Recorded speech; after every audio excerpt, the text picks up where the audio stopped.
உங்க யாரையும் நான் விட்டு வைக்க மாட்டேன்டி. விட்டு வைக்க மாட்டேன். விட்டு வைக்க மாட்டேன்.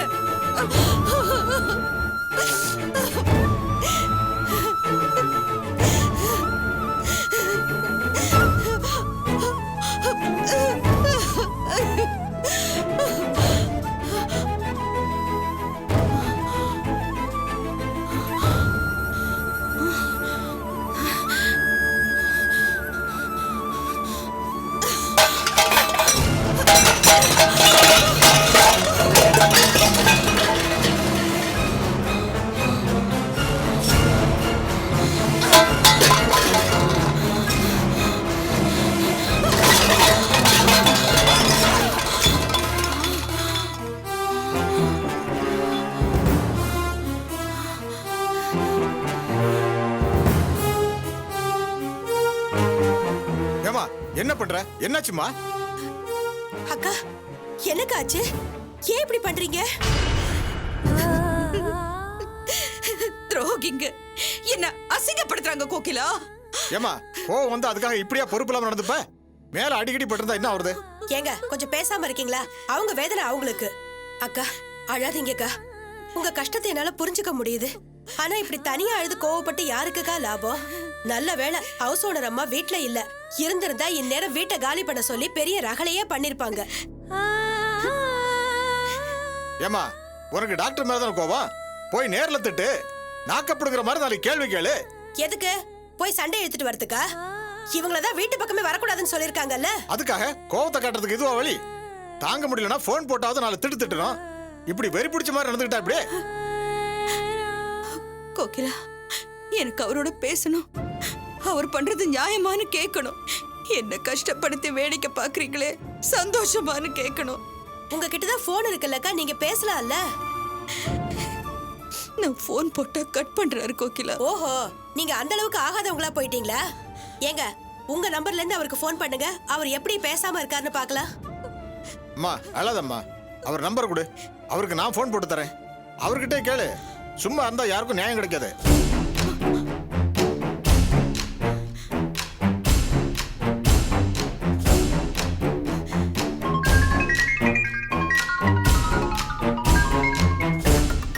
Hello hello, doctor Lakshmana சாருங்களா?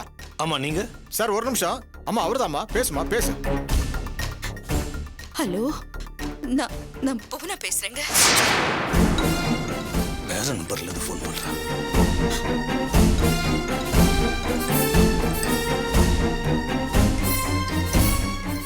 அக்கா என்னாச்சு? கட் பண்ணிட்டாரு. ச்சே, அந்த மனுஷன் ஏன் தான் இப்படி பண்றாரோ? எப்படி அவமானப்படுத்துறாரு பத்தியா? என் கூட பேச கூட அவருக்கு பிடிக்கல. அந்த அளவுக்கு நான் வேண்டாதவள போயிட்டேன். அக்கா அப்படிலாம் மனசை விட்டுடாதீங்கக்கா. ஏதோ கோபத்துல. இல்ல கோகிலா, இது கோபம் இல்ல, என்ன அழிக்கணுங்கிற வெறி. இத்தனை நாள் அந்த குடும்பத்துக்காக கஷ்டப்பட்டேனே, எல்லாம் வீணா போச்சு பாத்தியா? புவனா தப்பானவங்கிற பேரை தவிர இப்போ என்கிட்ட எதுவுமே இல்ல. அனாதையா இங்க வந்து அழுதுகிட்டு இருக்க. அவரை நம்பினதுக்கு அவர் எனக்கு கொடுத்த சம்பளம் இது கோகிலா. அக்கா என்னக்கா இது சின்ன பிள்ளையாட்டம்? அழாதீங்கக்கா.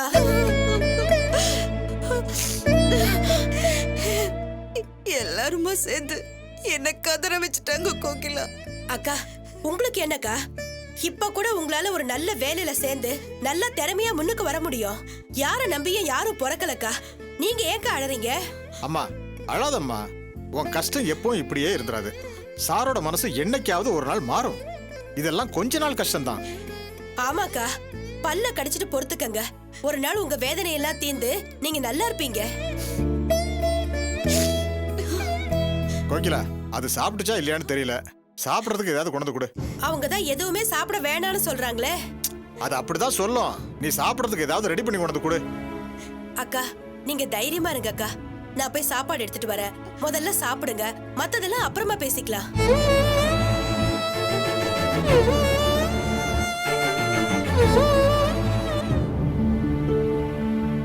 ச்சே, என்னடி கொடுமை இதெல்லாம். எவ்வளவு வசதி வாய்ப்போட அதிகாரத்தோட வாழ்ந்துட்டு இருந்தது இன்னைக்கு தனியா உட்காந்து அழுதுகிட்டு இருக்கு. பாக்குறதுக்கே மனசுக்கு ரொம்ப கஷ்டமா இருக்கு. ஏன் கோகிலா, இந்த டாக்டருக்காவது கொஞ்சம் மனசாட்சி வேண்டாம்? நம்பி வந்த பொம்பளைக்கு இப்படியா துரோகம் நினைப்பார் மனுஷன்? ஆமா, எல்லாம் இவங்களா தேடிக்கிட்டது. கட்டின புருஷனோட ஒழுங்கா இருந்திருந்தா இப்படி எல்லாம் ஆயிருந்திருக்குமா? வசதிக்கு ஆசைப்பட்டு கட்டின புருஷனுக்கு துரோகம் பண்ணாங்க. அந்த பாவம் தான் இப்படி அனுபவிக்கிறாங்க. பாவமாவது மண்ணாவது தப்பு இந்த அம்மா மேல மட்டுமா? டாக்டரும் சேர்ந்துல பண்ணாரு. இப்ப வரைக்கும் அந்த ஆளு நல்ல காசு பணத்தோட நல்ல சௌரியமா தானே இருக்காரு. இங்க பாருங்க, இப்ப வேணும்னா சந்தோஷமா இருக்கலாம். என்னைக்கு இருந்தாலும் அந்த ஆளு இந்த அக்கா மாதிரி சொத்து சொகத்தை எல்லாம் இழந்து பிச்சைக்கார மாதிரி நிப்பாரு. இது நடக்குதா இல்லையான்னு பாருங்களேன். அடிப்பாவி, ஏண்டி இப்படி சாபம் விடுற? தப்போ சரியோ, ஏதோ இத்தனை நாள் ஒண்ணு மண்ணுமா இருந்துட்டாங்க. ஏதோ போராத காலம் இப்ப பிரிஞ்சுட்டாங்க. அவங்கள சேர்த்து வைக்கிறதுக்கு ஒரு வழி சொல்லுவியா? என்னத்த சொல்றது? அந்த ஆள் தான் போன கூட எடுக்க மாட்டேங்கிறாரு. இல்ல கோகிலா, திரும்ப அவருக்கு போன் போட்டு இந்த மாதிரி உங்க சம்சாரம் இங்கதான் இருக்காங்க, அவங்க சாப்பிடாம கொள்ளாம அழுதுட்டு இருக்காங்க, பாக்குற எங்களுக்கே கஷ்டமா இருக்குன்னு சொல்லி இந்த அம்மாவோட நிலைமையை எடுத்து சொல்லுவோம். கஷ்டத்தை கேட்டா அவர் மனசு மாறலாம் இல்லையா? ஆமாங்க, உண்மை தெரியாம தான் அவர் கோவமா இருக்காருன்னு நினைக்கிறேன். அந்த அக்கா இங்கதான் இப்படி கஷ்டப்பட்டுட்டு இருக்காருன்னு சொல்லிடுங்க. அதுக்கப்புறம் அவர் இஷ்டம் என்ன பண்ணணுமோ பண்ணிக்கிட்டோம். சரி சரி, அவர் ஏன் போன் நம்பரை பார்த்தா எடுக்க மாட்டாரு. நீ ஓ போன் எடுத்துட்டு அதுல இருந்து பண்ணி பார்க்கலாம். சரிங்க, இந்தாங்க.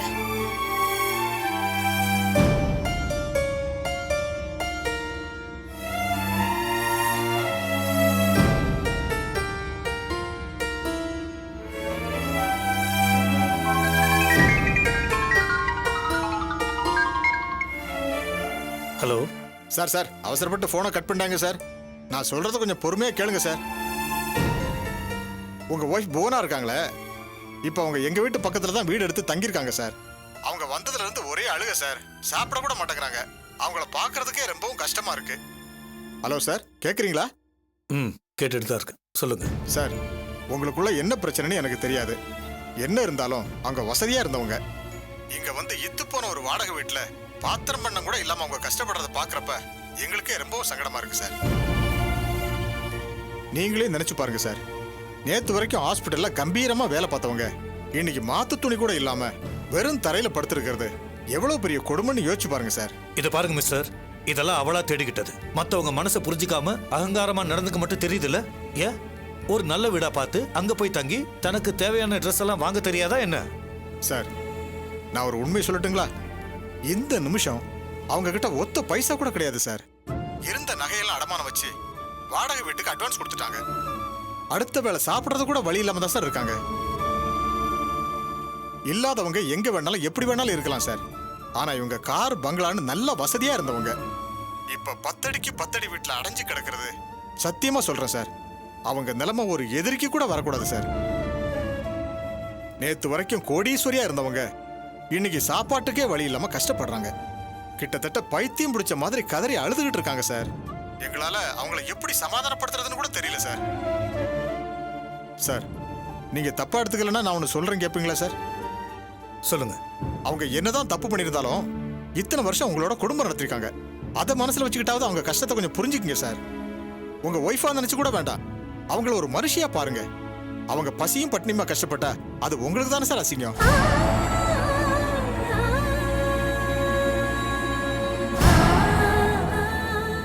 நீங்க அவங்களோட சமாதானமா போகணும்னு கூட நான் சொல்லல. அவங்க கஷ்டப்படாத அளவுக்கு ஏதாவது ஒரு வழி பண்ணுங்க சார். முகம் தெரியாத ஏழைக்கு கூட உதவுறதுதான் நம்ம பண்பாடு. கோவம் தான் பெருசுன்னு நம்மளோட நகமும் சதையுமா இருந்தவங்கள இப்படியா நிற்கதையை தவிக்க விடுறது? தப்பா எடுத்துக்காதீங்க சார். மனசாட்சியுள்ள யாருமே இப்படியெல்லாம் பண்ணவே மாட்டாங்க சார். என் மனசுக்கு சரின்னு பட்டதை நான் சொல்லிட்டேன். என்ன பண்ணலாங்கிறத நீங்க தான் முடிவு பண்ணணும். வேதனை தாங்க முடியாம அவங்க ஏதாவது தப்பான முடிவு எடுத்துட்டா அதை நம்மால சரி பண்ணவே முடியாது.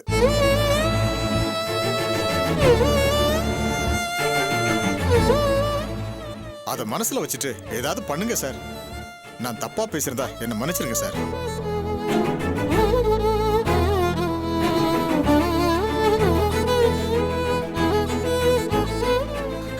யாருங்க போன்ல? ஏன் டிஸ்டர்பா இருக்கீங்க? எல்லாம் புவனாவை பத்தி தான். மாத்திக்கிறதுக்கு ஸ்பேர் ட்ரெஸ் கூட இல்லாம வாடகை வீட்டுல தங்கி பணம் இல்லாம ரொம்ப கஷ்டப்படுறாளா? யார் சொன்னாங்க? இப்ப அவளா பேசினா? இல்ல, அங்க யாரோ அவளுக்கு தெரிஞ்சவங்க ஃபோன் பண்ணி ரொம்ப வருத்தப்பட்டு பேசினாங்க. போட்டிருந்த நகையை கூட அடமானம் வச்சு வீட்டுக்கு அட்வான்ஸா கொடுத்துட்டாளாம்.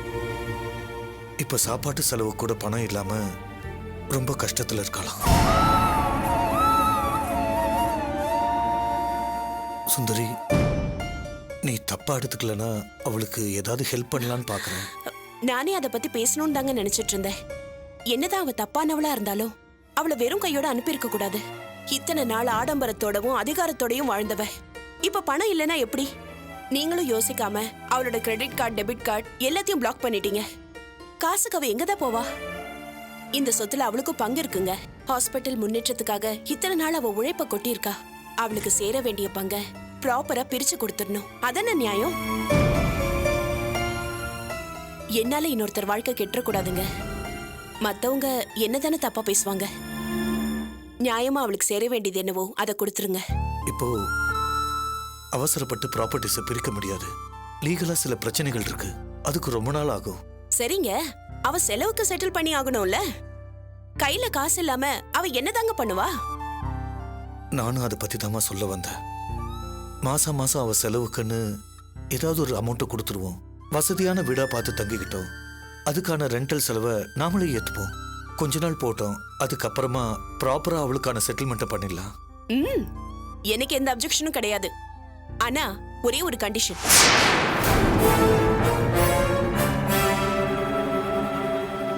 நீங்க எக்காரணத்தை கொண்டோ அவளை போய் பார்க்க கூடாது. சச்சே, நான் ஏமா அவளை போய் பார்க்கறேன்? பாவப்பட்டு பணம் கொடுக்கறது மட்டும்தான். இனிமே அவ முகத்திலே நான் முழிக்க மாட்டேன். என் முடிவுல எந்த மாற்றமும் இல்லை. பிரபா, டாட், நான் செக் தரேன். பேங்க்கு போய் பணத்தை டிராப் பண்ணிட்டு உன் அம்மாவை போய் பாரு. மந்த்லி அவ செலவுக்கு தேவையான பணம் வீடு தேடி வரும்னு சொல்லு. இது கூட பாவப்பட்டு தான் கொடுக்குறோம். இதை காரணமா வச்சு அவ எந்த விதத்திலையும் நம்மள டிஸ்டர்ப் பண்ணக்கூடாது. அதையும் ஸ்ட்ரிக்டா சொல்லிட்டு வந்துரு. Okay dot. அம்மா எங்க இருக்காங்கன்னு? இதுல லாஸ்டா கால் வந்த நம்பர் இருக்கு. அதை நோட் பண்ணிக்க. அவங்களுக்கு ஃபோன் பண்ணி அட்ரஸ் விசாரிச்சு. Okay dot.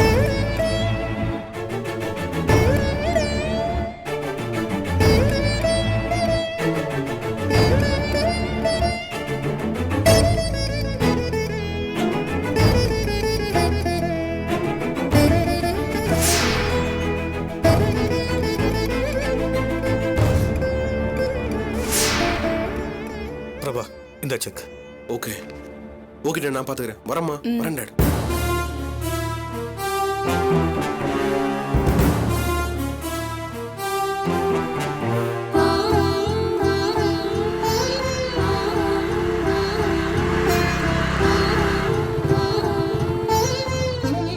என்னடா ஒரு அர்ஜென்ட்டுக்கு வர சொன்னா வர மாட்டியா?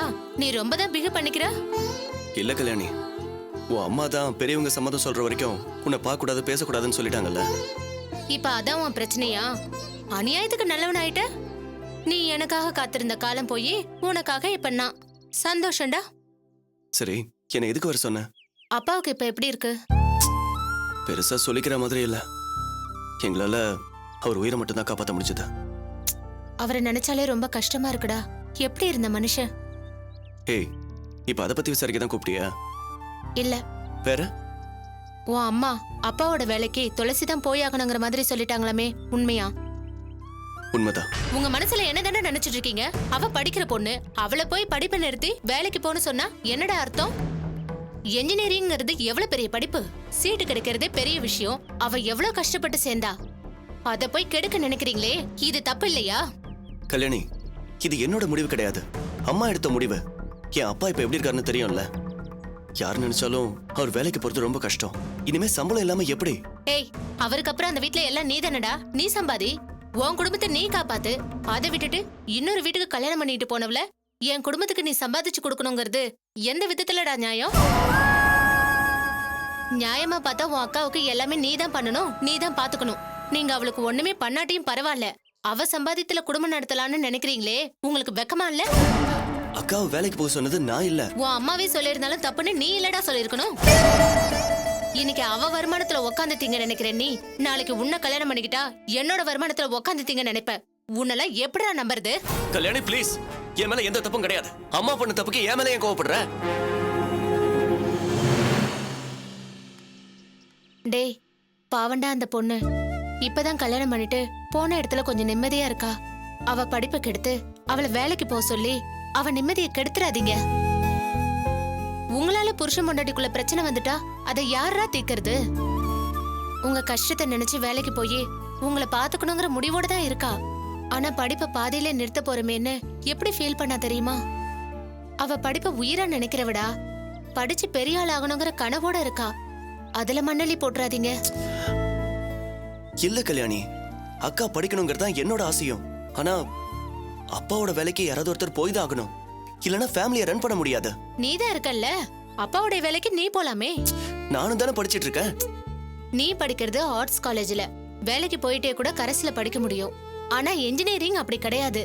நியாயமா பார்த்தா வாரிசு வேலைங்கிறது உனக்கு தான் கிடைக்கணும். வேலைக்கு போனாலும் உன் படிப்பு எந்த விதத்திலையும் தடைப்படாது. நீ மேல படிக்கலாம். இத உன் அம்மா கிட்ட சொல்லி நீ தான் அவங்களுக்கு புரிய வைக்கணும்.